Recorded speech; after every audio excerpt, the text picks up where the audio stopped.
कर्नाटक अपनी समृद्ध संस्कृति और विरासत के लिए जाना जाता है। अनगिनत लोक कथाओं और किंवदंतियों का भी घर है जो पीढ़ियों से चली आ रही हैं। ये कहानियां अक्सर रात में फुसफुसाते हुए रहस्य और क्षेत्र की लोक ट्रेडिशनों में गहराई से निहित भय की भावना पैदा करती है। इनमें से ना ले बा की कहानी एक अशुभ उपस्थिति के रूप में सामने आती है, जो ग्रामीण कर्नाटक के दिल और दिमाग में एक अमिट छाप छोड़ती है। यह निबंध ना ले बा की ठंडी कहानी का पता लगाता है, इसके मूल, इसके आतंक के शासन और इसके द्वारा जगाए गए सांस्कृतिक और सामाजिक इम्पैक्ट में तल्लीन करता है। अतीत के इस भूतिया अवशेष से रीति रिवाजों और बिलीफ्सों को कैसे आकार दिया गया, इसकी जांच करके हम लोक कथाओं की स्थायी शक्ति और मानव मन पर उनके स्थायी इम्पैक्ट को उजागर करते हैं। ना ले बा, जिसका अर्थ है इसे अंदर मत लो, एक फिरावह चेतावनी से कहीं अधिक है जो ग्रामीण कर्नाटक के निवासियों के होठों से निकलती है। यह एक गहरी जड़ें वाली लोक कथा का एक हिस्सा है जो पीढ़ियों से चली आ रही है। कहानी एक अदृश्य शक्ति के इर्द गिर्द घूमती है, एक अशुभ शक्ति जो रात के आवरण में दुबकी रहती है, ट्रैंक्विली भंग करने और निर्दोष लोगों को पीड़ा देने की तलाश में रहती है। ना ले बा की उत्पत्ति अस्पष्ट बनी हुई है, जो इसे और भी फिरावह बनाती है। कुछ का मानना है कि यह एक अशांत आत्मा है, एक अनसुलझा अतीत के साथ, जबकि अन्य इसे एक शरारती आत्मा के रूप में देखते हैं जो मानव क्षेत्र में घुसपैठ करने और कहर बरपाने के लिए उत्सुक है। कहानी के कई संस्करणों के बावजूद एक सामान्य सूत्र बना हुआ है। ना ले बा एक दुर्जय शक्ति है जिसका सामना करने से बचना है, एक ऐसी शक्ति जिसकी उपस्थिति का संकेत श्राउडीकृत घटनाओं और एक ठंडी सर्वव्यापी भय से मिलता है। किंवदंती है कि ना ले बा की कहानी पहली बार कर्नाटक के एक छोटे से विलेज में सामने आई, जो हरे भरे हरियाली और शांत झीलों से घिरा हुआ था, जो अन्यथा ट्रैंक्विली पूर्ण एग्जिस्टेंस को धोखा देता था, जो इसके निवासियों को प्रिय था। यह एक साधारण समुदाय था जहां जीवन प्रकृति की लय के साथ तालमेल बिठाता था, जहां सूरज उगता था और दिन ढलता था, प्रत्येक दिन परिचित दिनचर्या और सदियों पुरानी ट्रेडिशनों को जन्म देता था। हालांकि यह नाजुक संतुलन अजीब और परेशान करने वाली घटनाओं की एक श्रृंखला से हिलने वाला था, जिसने विलेज के बहुत ही ताने बाने को हिला दिया। यह सब एक घर में अजीबोगरीब आवाजों से शुरू हुआ, जो रात के सन्नाटे को चीरती हुई फुसफुसाहट और बड़बड़ाती हुई थी, जिसे किसी भी आइडेंटिटी जाने योग्य स्रोत के लिए जिम्मेदार नहीं ठहराया जा सकता था। प्रारंभ में इन श्रवण भ्रमों को थकी हुई कल्पना या शरारती हवाओं के लिए जिम्मेदार ठहराया गया था, लेकिन जैसे जैसे दिन रात में बदलते गए, आवाजें तेज होती गईं, उनकी तीव्रता बढ़ती गई और उनके साथ बेचैनी और घबराहट की भावना बढ़ती गई, जिसने जल्द ही पूरे विलेज को अपनी चपेट में ले लिया। अजीबोगरीब आवाजें श्राउडीकृत घटनाओं की एक श्रृंखला का केवल एक अग्रदूत साबित हुईं, जो विलेज पर छा जाने वाली अशुभ उपस्थिति की घोषणा करती थीं। घरों के भीतर वस्तुएं अपने आप हिलती या गायब हो जाती दिखाई देती हैं, उनकी गतिविधियों के लिए कोई तार्किक स्पष्टीकरण नहीं होता है। रात के सन्नाटे में श्राउडीकृत गंध ने हवा को भेद दिया, जिससे बेचैनी और भय का एहसास हुआ। जैसे जैसे ये अशांत करने वाली घटनाएं बढ़ती गईं, वैसे वैसे विलेज वालों के दिलों में भय भी बढ़ता गया। फुसफुसाहट चीखों में बदल गई, क्योंकि अदृश्य घुसपैठिए की उपस्थिति निर्विवाद हो गई, उनकी ट्रैंक्विली भंग हो गई, उनका जीवन उथल पुथल हो गया।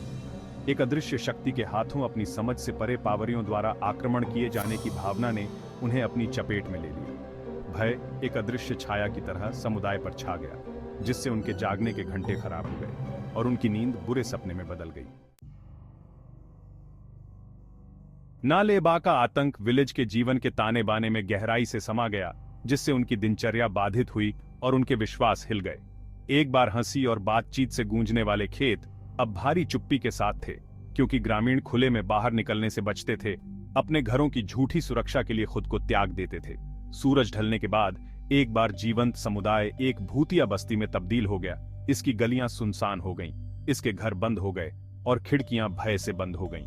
नाइटें सबसे कठिन थीं, अंधेरा मिस्ट्रीमय ध्वनियों और श्राउडीकृत घटनाओं को बढ़ाता प्रतीत होता था। नींद एक बार राहत और रिजुविनेशन का स्रोत एक मायावी शरण बन गई, क्योंकि डर ने अपनी पकड़ मजबूत कर ली, जिससे ग्रामीण अपने भाग्य पर विचार करने के लिए रात के अंधेरे में जागते रहे। रोजमर्रा के काम कठिन हो गए, क्योंकि भय और आशंका की लगातार भावना ने उनके विचारों पर हावी हो गई, जिससे उनके जीवन में खुशी और हास्य छीन लिया गया। जैसे जैसे ना लेबा का आतंक बढ़ता गया, वैसे वैसे विलेज वाले भी इस अदृश्य पीड़ा से खुद को बचाने के लिए तरीके खोजने लगे। उन्होंने प्राचीन ज्ञान, सदियों पुरानी मान्यताओं और अलौकिक के साथ सह एग्जिस्टेंस के लिए समय परीक्षणित रणनीतियों की ओर रुख किया। यहीं से ना लेबा की चेतावनी, मौन का नियम, एक आचरण के नियम के रूप में उभरा, जिसका पालन किया जाना था अदृश्य क्षेत्र को शांत करने और खुद को उसके क्रोध से बचाने के लिए एक हताश अटेम्प्ट। नियम सरल लेकिन सख्त थे। सूरज ढलने के बाद किसी को भी ना लेबा शक्ति को स्वीकार करने से बचना था। दरवाजे और खिड़कियां कसकर बंद रहनी थीं, किसी भी उद्घाटन को सील कर दिया गया था जिसके माध्यम से शक्ति प्रवेश करने का प्रयास कर सकती थी।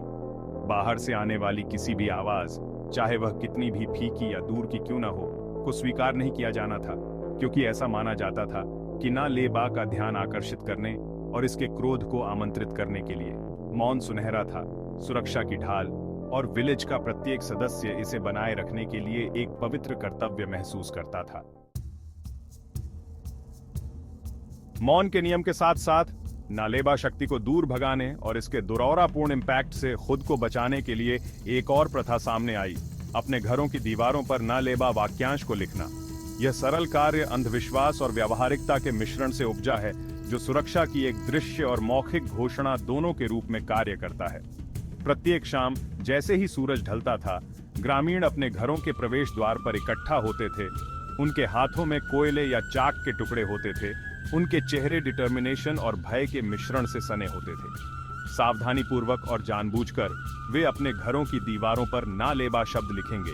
प्रत्येक स्ट्रोक एक ताबीज के रूप में कार्य करता है, एक मूक दलील जो उनके घर और उसके निवासियों को बुराई से बचाता है जो बाहर दुबका हुआ था।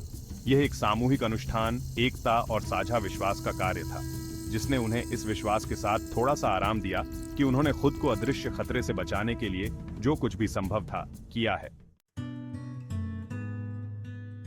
नालेबा की कहानी विश्वास और अंधविश्वास की जटिल परस्पर क्रिया के लिए एक सम्मोहक लेंस प्रदान करती है, जो ग्रामीण कर्नाटक के सामाजिक सांस्कृतिक परिदृश्य को आकार देती है। यह एक ऐसे क्षेत्र की गहरी जड़ें वाली मान्यताओं और ट्रेडिशनों का प्रमाण है, जहां लोक कथाएं केवल मनोरंजन का एक रूप नहीं है, बल्कि जीवन के तरीके, ओरिजिन्सियों और विश्वास प्रणालियों को आकार देने वाली पावरियों का एक अभिन्न अंग हैं, जो पीढ़ियों से चली आ रही हैं। एक ओर नालेबा की कहानी को अज्ञात के प्रति सावधानी बरतने, अदृश्य पावरियों के प्रति सम्मान और अलौकिक दुनिया के साथ मानव एग्जिस्टेंस के नाजुक संतुलन के प्रमाण के रूप में व्याख्यायित किया जा सकता है। यह अतीत के साथ संबंध का प्रतीक है, पूर्वजों के ज्ञान का सम्मान करने और अदृश्य को स्वीकार करने की याद दिलाता है, जो हमारे आसपास की दुनिया से परे है। समय बीतने के साथ नालेबा की कहानी ग्रामीण कर्नाटक की चेतना का हिस्सा बन गई है, जो एक सतर्क कहानी के रूप में कार्य करती है, जो एक पीढ़ी से दूसरी पीढ़ी तक पारित हो जाती है। जबकि इसके इम्पैक्ट की तीव्रता कम हो सकती है, इसका सार बना हुआ है, जो स्थानीय रीति रिवाजों, मान्यताओं और कहानी कहने की ट्रेडिशनों को प्रभावित करता है। आज भी आप ग्रामीणों को इस शक्ति के प्रति सम्मान के संकेत के रूप में विशेष रूप से रात में नालेबा वाक्यांश का उपयोग करने के बारे में सुन सकते हैं। यह एक मौखिक परंपरा बन गई है, जो अतीत की फुसफुसाहट है, जो वर्तमान में अपना रास्ता खोजती है, जो लोक कथाओं की स्थायी शक्ति और मानव मन पर उनके स्थायी इम्पैक्ट की याद दिलाती है। नालेबा की कहानी इस बात का एक सम्मोहक उदाहरण है कि कैसे किंवदंतियां और लोक कथाएं संस्कृति और विश्वास को आकार दे सकती हैं, खासकर ग्रामीण कम्युनिटियों में, जहां मौखिक ट्रेडिशनें अभी भी समाज के सामाजिक ताने बाने में गहराई से अंतर्निहित हैं। ये कहानियां जेनरेशनगत ज्ञान, सांस्कृतिक ओरिजिन्सियों और सामाजिक मानदंडों को प्रशंसित करने का काम करती हैं, जो लोगों को उनके अतीत, वर्तमान और अज्ञात भविष्य से जोड़ती है। नालेबा जैसी लोक कथाओं की स्थायी शक्ति न केवल उनके मनोरंजन ओरिजिन्स में, बल्कि उन गहरे सत्यों और अंतर्निहित पीरों में भी निहित है, जो वे दर्शाते हैं। वे अज्ञात के साथ हमारी जटिल संबंध, नियंत्रण की हमारी इच्छा और अलौकिक दुनिया के साथ हमारे अटूट आकर्षण को उजागर करते हैं। निष्कर्षतः नालेबा की कहानी ग्रामीण कर्नाटक की समृद्ध लोक कथाओं का प्रमाण है, जो अलौकिक सामाजिक मानदंडों और जेनरेशनगत मान्यताओं की स्थायी शक्ति के साथ हमारे रिलेशनशिपों की पड़ताल करती है। यह एक सतर्क कहानी के रूप में कार्य करता है, जो हमें अज्ञात के प्रति सम्मान, अदृश्य पावरों के प्रति सावधानी और मानव अनुभव को आकार देने में कहानियों की स्थायी भूमिका की याद दिलाता है। जैसे ही हम आधुनिकता की दुनिया में आगे बढ़ रहे हैं, नालेबा जैसी किंवदंतियों को संजोना और उनका सम्मान करना आवश्यक है, क्योंकि वे हमें अतीत से जोड़ते हैं, हमारी सांस्कृतिक पहचान को समृद्ध करते हैं और हमें उस अदृश्य दुनिया की याद दिलाते हैं जो हमारे अपने से परे है। ये कहानियां हमें सिखाती हैं, हमें आकर्षित करती हैं और हम पर एक अमिट छाप छोड़ती हैं, जो यह सुनिश्चित करती हैं कि अतीत की फुसफुसाहट भविष्य की पीढ़ियों को गूंजती और प्रभावित करती रहे।